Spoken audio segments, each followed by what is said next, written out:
Hi guys, how's it going? Welcome back to my YouTube channel. So today we're going to be talking about the Jamie and Nikki things that were going on online. Now, I have spoken about this before. I've made 2 other videos, and I said in my last video, after it's such a divisive topic, that I would not be covering this unless Nikki spoke out. Now, Nikki actually has responded to the allegations, and I'm going to read all of the screenshots that I have that come from her Instagram stories. I'm going to read all of them, and I'm going to pause in parts and try and relate that back to something that Jamie has said. Now, I have said since the very beginning that abuse is not tolerated, no matter what level and how it is displayed. I have always stood by that. I've also stood by the fact that we should be able to hear Nikki's side of the story, since it was 4 years ago. We're talking about things which, aside from the little bits of footage that he was able to get, there wasn't a lot of context behind it,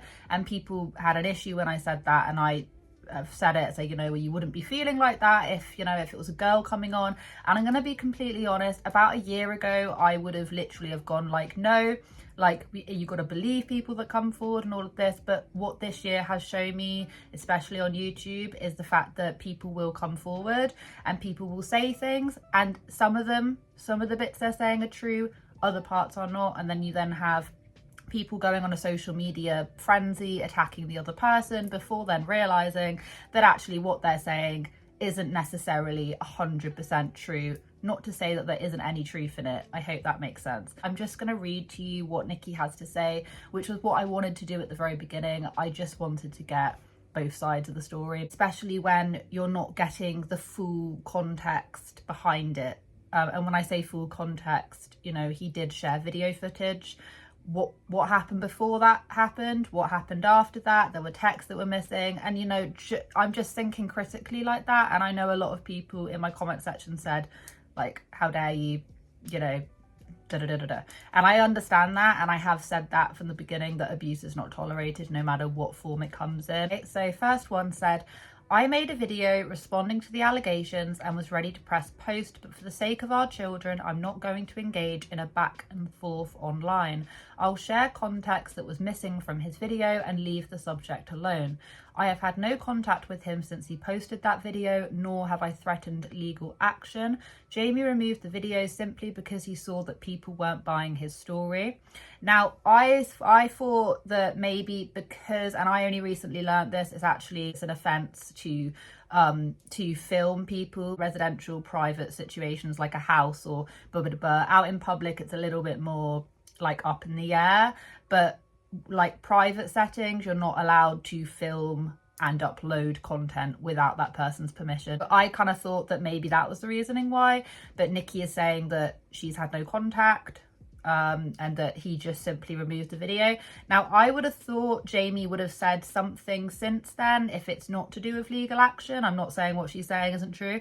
I'm just saying that given that he was so kind of, I don't know, he seemed like he wouldn't back down in that video. He seemed like this was going to be like he was going to start uploading again. So for him just to completely remove it and then not even make an Insta post did shock me. So I kind of thought maybe it was down to legal ramifications. I felt something wasn't right in my marriage, but I didn't know what I was experiencing. Then in June 2019, I came across the podcast Love and Abuse, where I discovered what emotional abuse was. I made the mistake of telling him I knew he was emotionally abusive and probably a covert narcissist. I never cheated on Jamie, and he knows that, but he was quick to run a smear campaign through the community about why we broke up. He said that she was talking to someone that used to really like her, or talking to like one of her exes or something, but he didn't give, like, he opened up a laptop and she was talking to him, but then didn't, like, was that cheating? I know, of course, you can have cheating where you become like emotional cheating kind of thing, but was it that, or was she just being friendly? Did she actually cheat? He didn't really give a lot of reasonings as to why she did cheat, if that makes any sense. But yeah, I'm not going to get into that because I don't really know enough about it, because he didn't really say a lot about it. I want to make it very clear that what you witnessed was reactive. The clips you saw were carefully edited and didn't show what led to me smacking the phone out of his hand. Never have I punched this man or thrown heavy objects at him during our disagreements. When I read the text message, it said something about she was apologising for hissing him. Now, was she apologising for smacking? Was this after the smacking the phone out of the hand incident? I did say this, I said this in my last video, that I can empathise with people who have been in relationships where they have been like emotionally abused, you know, and all of this. And then I also know what it feels like to have someone try and bait you, like literally try and, you know, start filming you, start pestering you, that's my dog, start kind of trying to get a reaction out of you, and then you then snap. I know exactly what it feels like on those two ends, so I did question whether or not this was reactive or not. Now, she's saying that she has never physically hurt him. He claimed, I'm pretty sure he claimed in the video at the end that she did used to hit him and stuff, but the only evidence that we had was in fact her, I mean video evidence, was her smacking the camera out of the hand. Was that her going, I'm sorry for hissing? Was that the camera incident? That's what I'm trying to gauge. I came to the house to collect some clothes and wanted to have a conversation. He kept calling me a slut and to get out of his house. I then requested that he drops the girls at the supermarket car park for changeover, and he says he would rather do it at a police station. This wasn't court ordered. At this point, I'm highly upset because why would you want to inflict that trauma on our daughters, having changeover with their parents at a police station every week? He just wanted to manipulate their minds and paint the picture that mum was so dangerous that dad needed protection.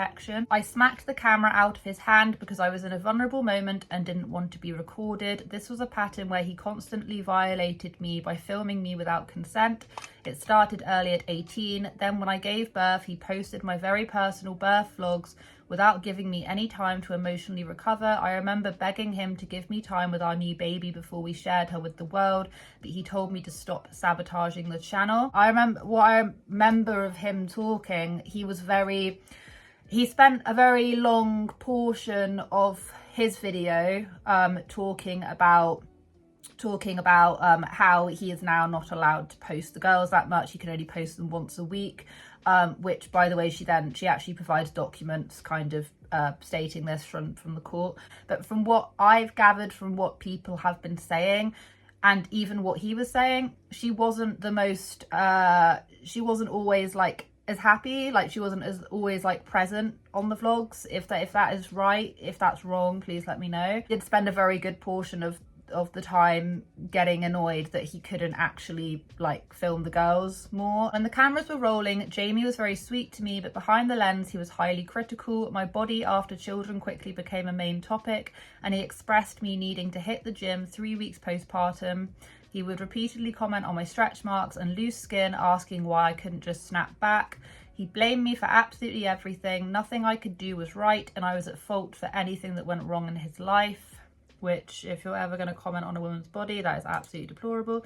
Shortly after that encounter, he tried to get a restraining order on me. Not only did he put himself down as a protected person, but also our 2 young daughters. If he was successful in obtaining that, I could not come within 200 meters of them. His mother enabled his behavior and signed as a witness that she saw me beating him in front of the children. The clip you saw of me smacking the phone, and they took this evidence to court. A counter complaint on him, and it was up to the judge to decide. He knows there's nothing I love more than our daughters, so he used that footage to silence me. We never went before a judge. Instead, he had his lawyer present an undertaking, which conveniently included that the children could continue being filmed for YouTube. Also included that we couldn't mention one another or our relationship online for 12 months. We both signed it because I had no intention of making this public and didn't want to risk the chance of not seeing our girls. He has been free to speak on this since 2020. I can pause and read it because I'm going to be honest, it's quite hard to, I can't really zoom in on it on my computer. This is basically a copy of the like restraining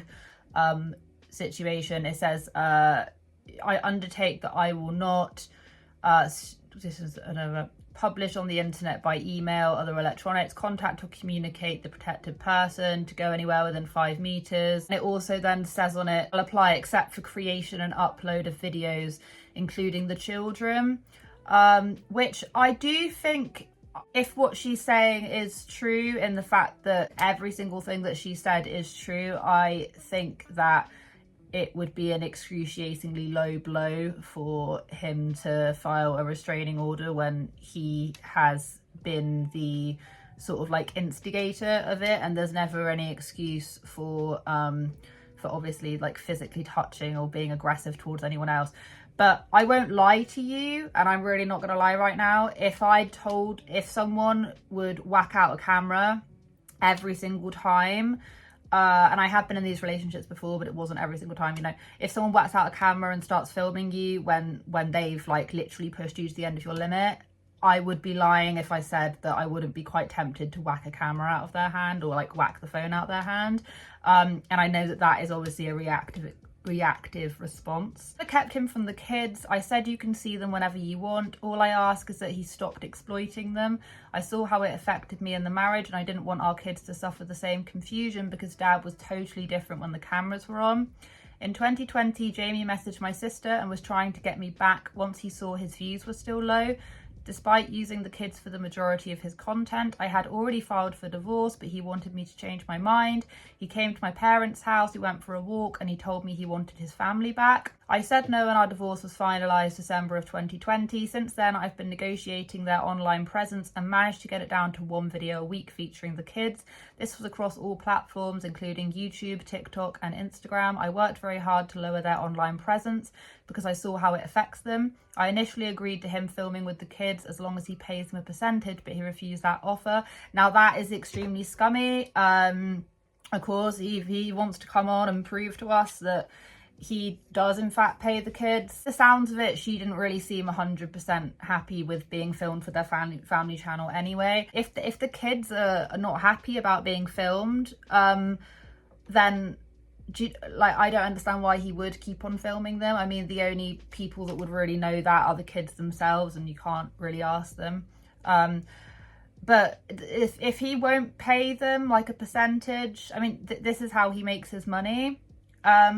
You know, I don't agree with family channels anyway, so I'm always going to be on the side of I don't think they should be put out there in that sort of way. Claims I was vengeful, but after I left, he stole the channel, changed password to the business email so I couldn't work with past clients, and changed our bank details on AdSense so that the revenue from our past vlogs went to his personal account. He kept the vlogs for himself, leaving me with zero memories of our children. I requested my full birth videos, but he kept them from me for 3.5 years. That is really, really scummy. Because she was saying that she didn't even want her birth vlogs put out just yet anyway, but he wanted the money, and now he wouldn't give them back to her anyway. He uses as leverage so that I changed my stance on him making content with the girls. Part of the reason I vlogged was to have a memory diary of our babies as they grew, but he kept these from me too. I even asked for footage of my sister Sarah. He had all the hard drives and he told me they were destroyed. Please keep in mind my sister isn't alive anymore, and they were the only videos of her I had to look back and remember her. He knew our children and my sister were a sensitive spot for me, so he would use these two things to control me. Jamie's health issues never stopped him from partying with friends, never stopped him from taking trips overseas while I looked after our children. When I did ask for assistance, he would throw it in my face that I was the one who wanted kids, so I find it interesting that he claims he's too sick to work a regular job. I even gave him ideas on what he could film. I told him he could make video editing content as he's a great editor or work a traditional job. I'm not limiting his capacity to earn. I simply put my foot down and said don't exploit our children for monetary gain like he did with me. Jamie kept dragging me back to court and writing complaints to my lawyer constantly. The legal fees he incurred were self-inflicted. By the sounds of it, it seems like he was just taking her back to court because he wanted to be able to make more money out of the girls, i.e. be able to post more content. And I said this at the very beginning, that he did spend a very, very, very large portion, quite literally about 20 to 25 minutes, and also scattered in throughout, explaining how he doesn't earn as much money and he now has to work for Uber, and you know, it would all be better if he could film the kids more. And the only thing I was thinking during that whole point, not the only thing, but one of the things I was thinking of is, why don't you just create a new channel where it's just you and not the girls? Then you'd be able to post as much as you want. But it seems like he doesn't want to do it unless he can't film the girls. 40th birthday. On Jamie's birthday, the girls had school. They mentioned Dad was going to Sydney for his birthday. He was aware she had a dental emergency, so I took the next available appointment, which happened to fall on Friday. I offered for him to take them instead as it was an emergency, and he said he'd rather take them out for ice cream so he doesn't miss his flight. The appointment was at 5. I picked the girls up from the local ice cream place at 4:40 and we went to our appointment. Jamie then left for the airport at 5 to catch a flight to Sydney. Oh right, so he was going away on holiday anyway on that whole birthday thing that he was talking about. He was saying that it wasn't fair because she'd booked the dentist, and like he then had to, a little bit confused by this whole story. Point of co-parenting. I had reached my tolerance and wanted minimal in-person contact with him for the sake of our kids. He would always have his phone out trying to bait a disagreement with me because I didn't want them being used in content. I asked him to put child in school on a Wednesday so I could completely avoid contact with him. One parent drops them off and the other one picks them up. This seemed like a great solution, but of course he fought me on this too. Had there been work obligations restricting him from changing his schedule, I would completely understand, but there wasn't. He had only been to this playgroup one time. He could have made other arrangements for the sake of healthy co-parenting. I had to take legal action for my girls to even attend school at their ages. In Australia, you start school at 5 or 6, depending on how early in the year you were born. Jamie wanted them to delay another year so he could milk them for views while they were in his care. I said no. Yeah, that's not a valid reason. In Australia and California was a very far flight and he had never taken them out of the country alone. I didn't want them to go, but I offered to come so the girls didn't miss out on the experience, but he knew if I was there I wouldn't like him filming them as much, so he made co-parenting the issue. I wanted to put our issues aside and give the girls some happy memories with both parents. I brought up the matter of schooling because he took me back to court and forced me to send the girls to his very expensive private school. This was his request and I'm now responsible for their expenses. I understand why he can't, why he doesn't also pay for part of this. And I won't, like, the whole Disney text thing, I thought was a little bit, it was a little bit vague. Just didn't want the kids to go to miss school, but then turns out that she's now paying for all of the school fees anyway. Depression is not something I would ever take lightly. The comments I made on the recorded audio were not okay. Before he pressed record, he was calling me crazy and said I needed psychiatric help, threatening to take full custody of our kids, so I stooped to his level. This isn't an excuse and I apologise if these statements caused offence to anyone. Long story short, this was a very manipulative and calculated attack on not only myself, but this act will also cause collateral damage to our 2 children. This was a 4-year-old clip and now these clips will remain online forever. I've moved on with my life. I'm in a loving, genuine relationship and I'm finally at peace. The smear campaign was made to not only garner sympathy from his audience, but to revive a stagnant YouTube channel, sell an unreleased children's book and completely slander my reputation. Jamie wanted revenge for me putting my foot down and restricting how often he posts the girls online. It disheartens me that I need to even make these statements because most people with discernment can see it for what it was.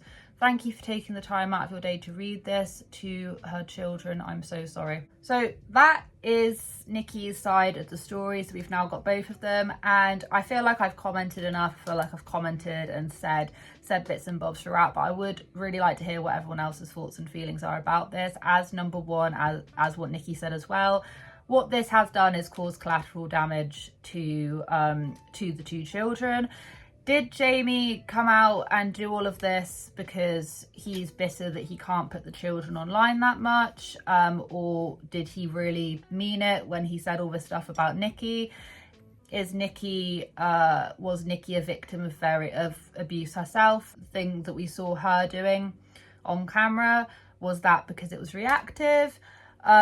I'm just going to let you guys have the floor with that one because I feel like I've said pretty much everything I need to say. I'm really glad she did in fact speak out on this because I think it's really important to have both sides of a story so that other people can make their minds up. I do think that this just shouldn't, like what she said, collateral damage, it just shouldn't be online for the sake of children, and also for the sake that, you know, people jump to people's defenses not really knowing what the truth is there. Anyway, that's all I really got to say. I hope you guys have a wonderful day wherever you are in this world. Take care of each other, take care of yourselves, and I'll catch up with you guys in the next video.